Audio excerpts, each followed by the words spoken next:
Well, I have to kind of fast forward. I want to say around 2006, I started kind of opening my eyes to how the military wasn't really what I thought it was. And people approached me knowing what I did for a living and said, have you ever heard of chemtrails?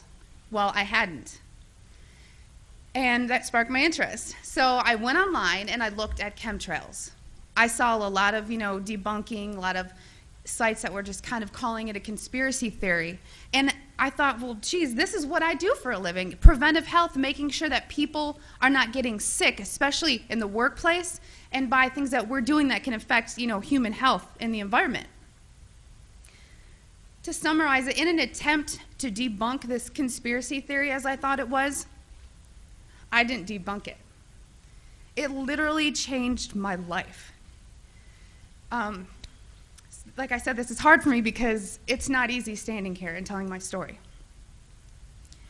One day I was going through that computer system, which if you want to look it up, it's called an Air Force Form 3952. It is the approval of hazardous materials. I was finding tons and tons of large quantities of aluminum, barium, strontium in the forms of oxides and sulfates. And of course I knew that there's industrial processes you may not have heard of, but it's bead blasting, pneumatic sanding, shot peening. There is certain medias that's similar to that is used. However, I had already accounted for that. I would sit and look at this computer system and say, this shop wants to order this paint.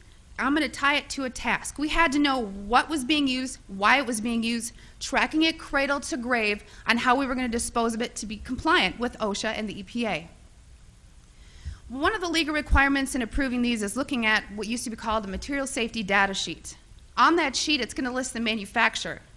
It's going to list some maybe required personal protective equipment that needs to be used or some ways to mitigate the exposures. These electronic MSDSs did not have a manufacturer name. They were very vague. They almost looked to me like somebody had made it and scanned it into the system. So I asked the question, what is this being used for? I never got an answer, so I didn't approve it. And it sat there. And then the heat came down. Why are you behind on your 3952s? Only a select few of us did that. So I started asking questions. And at that point, my demonization began.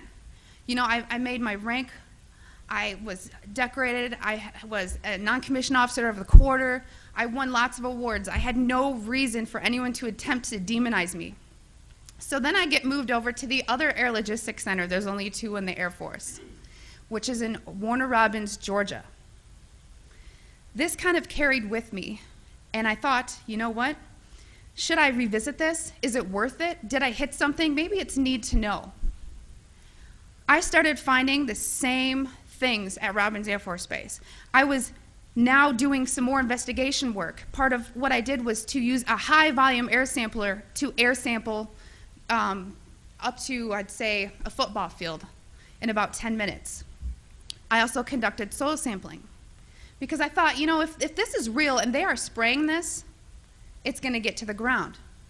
So I conducted air sampling, I conducted soil sampling, and I was getting high levels of these contaminants. When I started asking the question again under a new commander, I never in my life thought I would have somebody look me in the face and tell me, I am questioning you. Is there something wrong with you? You've been looking really depressed lately. I can put you under a mental evaluation for up to 120 days. Who would take care of your daughter? Because I was divorced at the time. As soon as I heard that, I knew.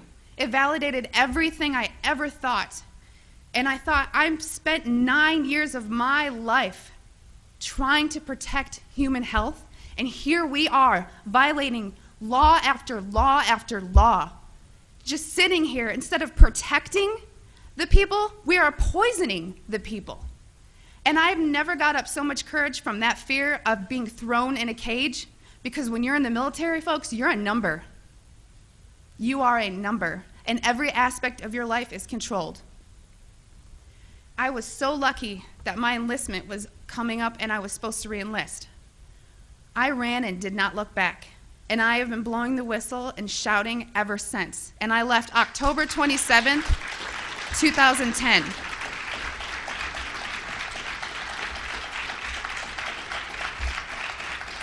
Thank you. It didn't just end there, though. You got to remember, there's a whole career field of people that work in bioenvironmental engineering. A lot of those people were told, do not talk to me. Do not talk to her. Do not email her. They were given no contact orders. Because my biggest thing was, if I'm just so, dishonest, don't you think somebody would come out and say, she was never in the military or something negative to discredit me? They've ignored me, but they've tried to silence me. Every time I fly, I am pulled into a secret room. I literally am tagged in the system for the TSA. It is difficult. As an industrial hygienist, I do very well for myself, but it has been so difficult after leaving the federal government to maintain employment. Nowadays, everyone runs background checks on you, and the first thing they look at is, wow, here's a whistleblower. And you ask yourself, if this is true and we are spraying the people, where are the pilots? Where are the people? I don't know if you pay attention, but look at Snowden. Look at Manning. People don't come forward because these supposed Whistleblower Act protections that you have are not enforced, they're not supported, and they really don't exist. Well, what I want you to take from this is to understand that I am being completely honest with you, and that geoengineering is occurring, it's been occurring, it is not new, and your tax dollars are funding this. I 100% know that the U.S. Air Force was involved, and I think back to all these things that I never had noticed. If you don't know what to look for, you can't look for something. And once I realized a process they were trying to hide, people have come out of the woodworks, from EPA compliance officers to ex-people that I worked with in my career field, who I cannot state for obvious reasons. I've had pilots come forward. I've had people come forward that actually load the canisters on the planes. These people don't come forward because they are afraid that they're going to end up like Snowden. And I continue to speak to let people know I've been screaming about this for 3 years and I'm still here. And why are you so afraid? Because many of these people are on active duty. And if you are willing to die for your country, supporting, the Constitution and defending us from enemies foreign and domestic, you are willing to die for your country, but now you're scared. You are scared and cowardly to talk about this. So I'm not just speaking to all of you in this room, I'm speaking to all those people that are going to watch this online and watch it on YouTube. Because you can come forward, you can help expose this, and we can stop it. So many people want to ask, why? Why is this occurring? That's for later thought. From weather modification to weather weaponry, there's numerous reasons under Agenda 21 and tons of theories. But my job as an industrial hygienist is to make sure that I comply with the laws and enforce them. So it is unethical every day for all the other people that are out there that work in preventive health, or even physicians that aren't speaking about this. They need to. So one thing I want to tell you is what you can do about it. The biggest hurdle that we have is disinformation sites. I never say them, but I'm going to today, so that you know if anyone ever gives these to you as a reference to debunk you, it's Metabunk and Contrail Science. Those are two websites that are ran by a government shill named Mick West. And he is a computer gaming programmer who tries to tell you about persistent contrails. So somebody who isn't even credentialed in chemistry or physics or ecology, none of that, is trying to tell you that you're crazy. Okay? So also on social media, don't just hit the share button. There are links. You have to understand that I have met people who used to be purposeful disinformation trolls, as we call them. These people are paid to pretend that they're you, to get you on board to believe a website or an article, just so that you look so vulnerable. And then later it will be deemed non-credible, and then you look non-credible. So please vet, research. And if you have something to write with, I want you to take down my email.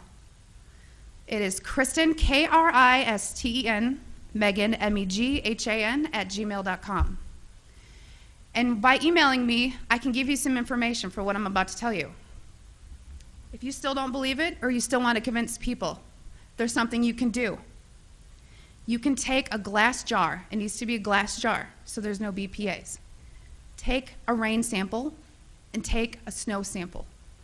I tried to discourage the soil sampling because everyone's background of where you live is different. Because a lot of the materials that are used in geoengineering are natural occurring in Earth, just not in the industrialized form that they are used. So if you take these rain samples and you take the snow samples, email me, because I cannot publicly tell you where to send them, because we've actually been blackballed by labs who refuse to run our samples.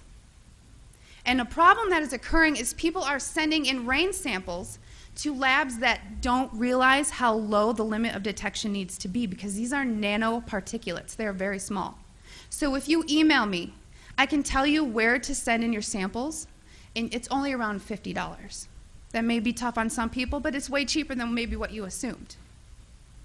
So I just want everyone to know and understand that of all things, of all the freedoms that we are losing, geoengineering is the #1 issue that we are facing. Because you can have guns and money and you can have everything. If you don't have food and water and you are dying of respiratory or neurological illnesses, what does it matter? So you've heard about, and you'll hear, about smart meters, and you'll hear about other issues like fracking. These are all systemic effects. We are getting overexposed to toxins. People will tell you fluoride's in the water, but it's not a lot. It is a lot, because you're getting it everywhere in your food, water that you drink. Everything is washed with that water. And you're getting all this. It's a coupled systemic effect, and our bodies cannot metabolize these toxins. So I just want to thank you for taking the time to listen to my story, and I will continue to shout from the rooftops. I don't care how many jobs I lose. I don't care how many friends or family I lose, because I took an oath. And in 9 years, I was not able to honor that oath, but I am today.